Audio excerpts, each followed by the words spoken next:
Today we take a deep dive into the future as we try to understand important questions like, when does life get back to normal? And how long can a pandemic actually last? All this and more on today's episode of Leading the Way. Alright guys, so today we're going to get into... that? It's just a prop. It's a prop. Right? So today we're going to get into an article that shows us 4 possible recovery timelines for the coronavirus pandemic. These timelines range anywhere from 1 to 2 months, 3 to 4, all the way up into 1.5 years. Now the reason that is such a wide range is because we're dealing with a new or novel virus and nobody's seen it before. Not only that, but nobody has any immunity to it. And that's important. Now before we jump into the article, we need to understand what getting over the coronavirus actually looks like. And the only way for that to happen is when 60 to 80% of the population, wherever you may be, gains herd immunity. Now what does herd immunity actually look like? Well, I'm glad you asked, because today we're going to show you, right? I have a few of my friends here in front of you today. We have the red group, we have the yellow group, and the blue group. The red group is the sick people, okay? They all have coronavirus, right? The yellow group, they're healthy, but they've also had the vaccine or had the virus and are no longer able to pass it along. The third group, the blue group, is what our world looks like today, right? Nobody has any immunity to it. These guys haven't had the vaccine, but they're healthy, right? So what happens when somebody with a coronavirus, a sick person, comes over and starts interacting with the world today, right? And they're talking, man, I can't believe how terrible our leaders are handling the situation, right? It's crazy out there. And they're talking. And unfortunately, this guy gets sick, okay? And because this guy, this red guy, is standing next to this blue guy, he also gets sick, right?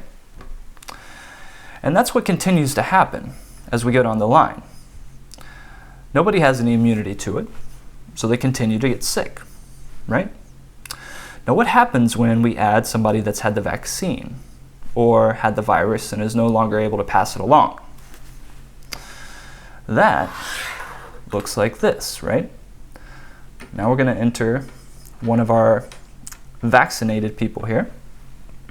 And we have our line again, right? And the sick guy comes over, COVID-19, he's talking, they're still talking. And these guys get sick, right? Just like before. But now, when you get to our yellow, the chain is broken, okay? He's no longer able to catch the virus or pass it along, thus breaking the chain and keeping everybody else from getting the virus, right? So what happens when 60 to 80% of our population look like that, right? So here we have 10 people. 3 have not had the vaccine, right? And 7 have. Now, we'll do this one more time, right? COVID-19 comes, he's talking to this guy, but this guy's had the vaccine, right? It doesn't get passed along. It has nowhere to go. He can't catch it, he can't pass it. You know, and this guy could walk down here, he's talking to these guys too. It's not getting passed. And that's the idea, right? Enough people have to have been either vaccinated or had the virus so that daily life can resume without the virus being passed along. That's the idea, right?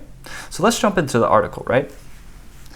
So today's article is written by a guy, Joe PINSKER, okay? And the title, The 4 Possible Timelines for Life Returning to Normal, okay? The new coronavirus has brought American life to a near standstill. closing businesses, canceling large gatherings, and keeping people at home. All those people must surely be wondering, when will things return to normal? The answer is simple, if not exactly satisfying.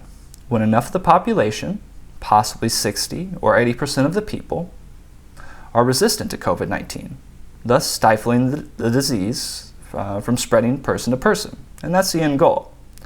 Although no one knows exactly how long it'll take to get there, right? And that's what we're talking about today. Okay, let's continue. There are two realistic paths to achieving this population level immunity. One is the development of a vaccine, and the other is for the disease to work its way through the population. Surely killing many, but also leaving many others, those who contract the disease and then recover, immune, right? So there it is. They talk about there's only two options, right? We either get the vaccine or enough people get it where it stops spreading. And that's what you're going to continue to see as we walk through this article, right? Unfortunately, both of these paths could be a year or two long. But degrees of normalcy will likely be won back in the meantime, right? Come summer, Americans might get to restaurants, but no music festivals, office, but no crowded beaches, bars with spaced out seating. And I want to stop there because that's the main reason that we're doing this video today, right? Things are changing. We're dealing with something we haven't seen in 100 years. Since the Spanish flu, right? And the future is changing. And here leading the way, we want to encourage everyone to understand the shift. And we want people to educate themselves on how they can thrive and maneuver in this new environment, right? And that's why we're talking about how long it may actually take, right? Because life may take a while to get back to normal, right? And that's what we're going to see as we walk through here, right? So let's continue. Let's go down to timeline 1 here, right? So this is 1 to 2 months. I should note that the experts I spoke with think this timeline is highly unlikely. But America could be through most of its social distancing in a month or two if the coronavirus turns out to be not such a serious pathogen suddenly, says William Hanage. He's an epidemiology professor at Harvard, right? And we're not going to spend too much time on this first one because, as he says, it's highly unlikely, right? We know there's a new virus. We know it's dangerous. So life returning to normal in 1 to 2 months, highly unlikely, right? Let's jump to scenario 2. Okay. Timeline 2, 3 to 4 months. In this timeline, Hanage speculated, we learned some things about the virus that make us much more confident about being able to resume various activities. One of them might be that we actually have a substantial immunity already through in mild infections or even asymptomatic ones, right? These are the sorts of things that could be learned from months of testing, both people who have symptoms and people who don't. 2 types of tests matter here. One that detects the presence of the virus itself, and one that detects the antibodies of the people that develop when they're immune to it. With this new information, he says, it might be possible to isolate contagious or more vulnerable people, while a large portion of the population returns to something resembling normal life. You can have fewer tables to a restaurant, for instance, or a smaller number of people at the bar. He said, meanwhile, if some places have much higher incidence of the disease than others, people in some states and cities might leave home sooner or during different periods than people elsewhere in the country, right? And that's like the difference between somewhere like New York and maybe like Montana, right? 2 totally different scenarios there. And it's not black and white. Certain places of the country and certain industries may be able to resume quicker than others. And we just don't know which parts yet. But as we continue to find data through testing, it'll give us a clearer picture and give us an idea of what's to come, right? So let's continue now. Let's jump down to timeline 3, okay? 4 to 12 months. One big unresolved question about the COVID-19 is whether it's like the flu. Does it slow substantially during the summer? Okay, researchers have a few theories for why the summer season is unfriendly to the flu. It could be that higher temperatures and increased UV radiation are inhospitable to some viruses, and that most schools are out of session, thus depriving the viruses of crucial breeding ground. But whether either of those theories applies to the coronavirus is not yet known. Now, I would argue that that's not the case. When you look at places like Brazil, they have a warmer climate, right? It's around 80 degrees there this time of year.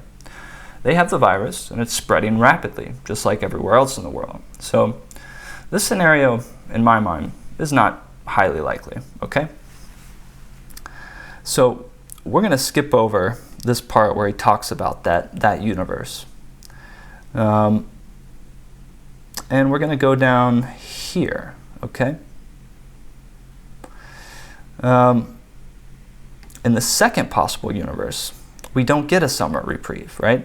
The current oncoming spikes in cases would hopefully subside as a result of isolation measures taken now, but the risk of resurgence would remain high in the warmer months.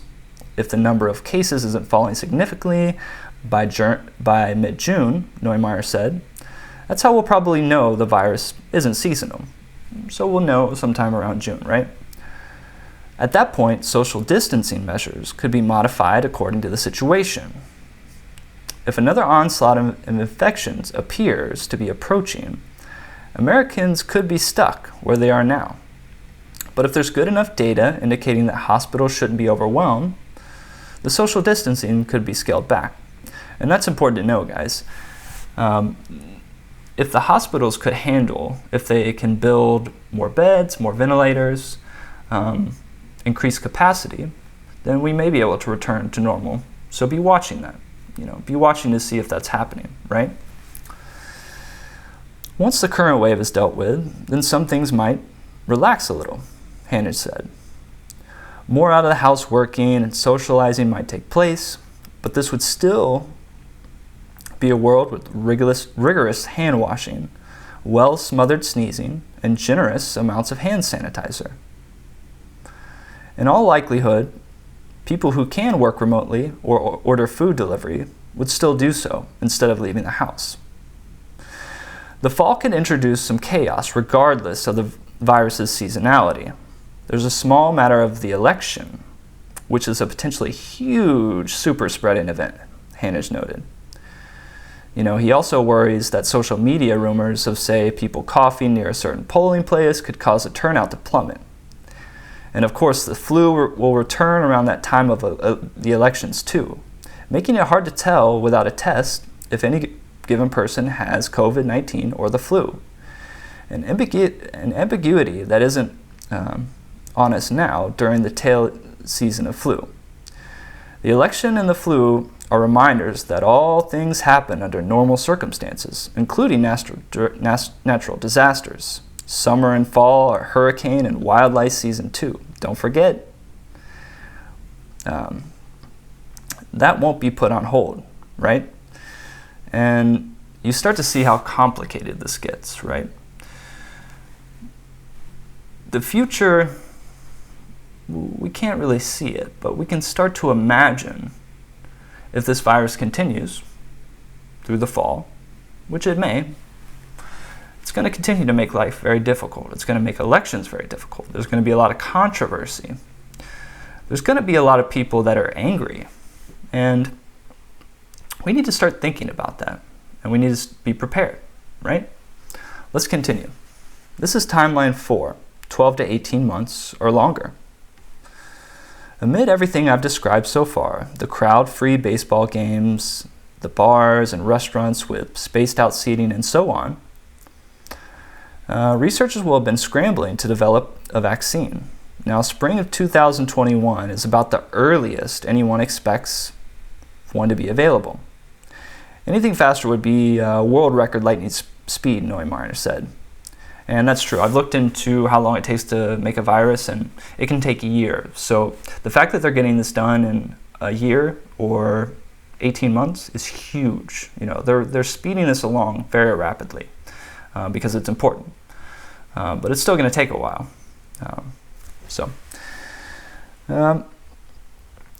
Neumeier said, if it's a rough draft and needs to be polished, it would take longer, possibly another 6 months or a year after next spring. Vaccines take so long to make because they are difficult to perfect. There's a series of methodical trials done to make sure they don't harm healthy people, to make sure they generate the desired antibodies, and to make sure those antibodies actually defend against the disease.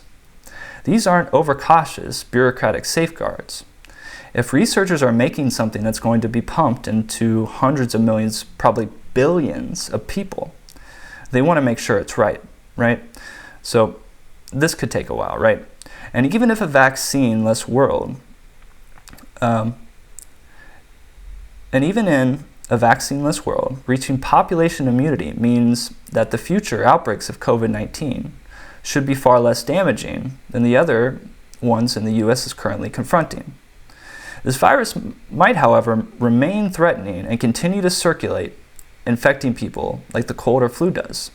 This wouldn't be ideal, but by then life would be back to normal, though some time completely changed, right? And so now, before we go today, I would like to show you a video that I found on Twitter. And this is a guy, he's a public worker. He drives a bus. His name is Jason. And let's listen to what Jason has to say. Hey, look, listen, man, let me say something. This coronavirus shit is for real. And we out here as public workers doing our job, trying to make an honest living, take care of our families. But for you to get on the bus and stand on the bus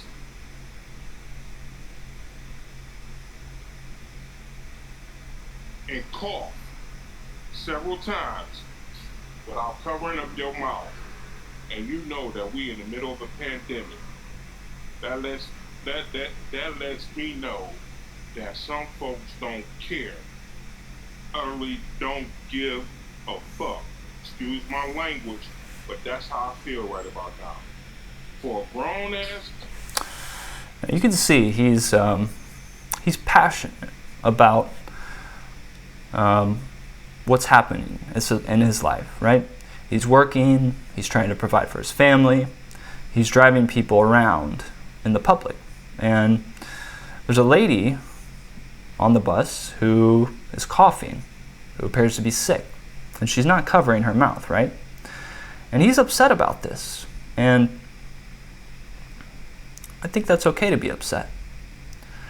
Now, Jason, a week later, has passed away.